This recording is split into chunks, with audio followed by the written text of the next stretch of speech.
កលួចរំពេតែថ្លៃមិនដឹងខ្លួនបេះដូងអងរួនលាក់ខ្លួនពួនគួចលួចពងបន្ទប់ជាប់គ្នា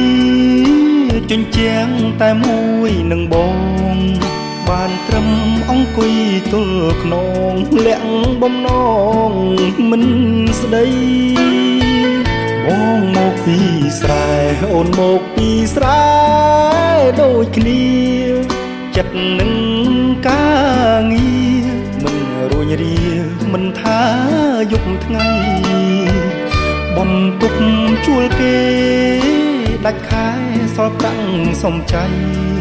បិទត្បៀតឆ្លៀតផ្ញើកំរៃម្ដាយថ្លៃយូរថ្ងៃឃ្លាតមុខជាប់បន្ទប់សុំភ្ជាប់បេះដូងសុំភ្ជាប់ចិត្តផងបំណងចង់ដឹងសុខទុក្ខញឹកយើងអ្នកស្រែប្រឹងប្រែបដូរស្វែងរកសុខ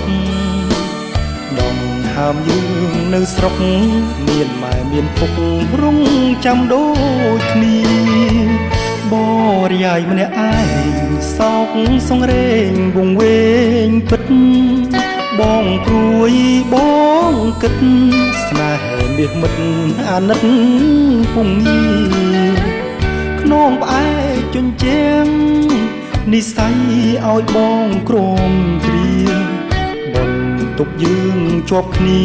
សុំចិត្តស្ងួនភ្ងាសុំជាប់បេះដូង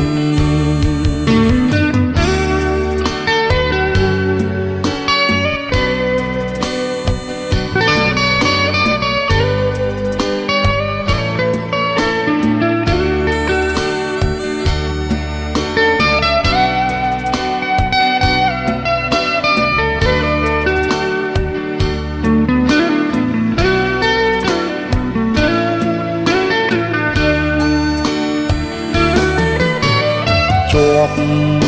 បន្ទប់សុំភ្ជាប់បេះដូង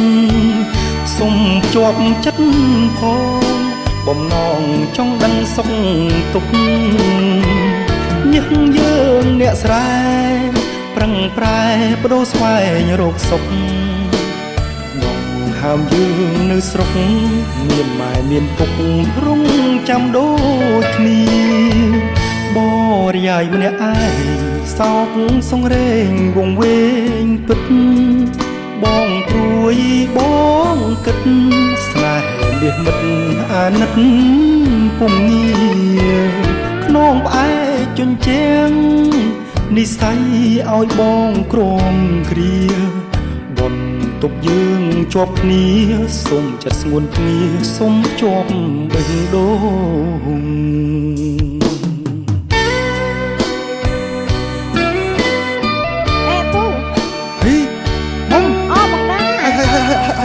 មកនឹងធ្វើអី ខ្ញុំยังនៅខ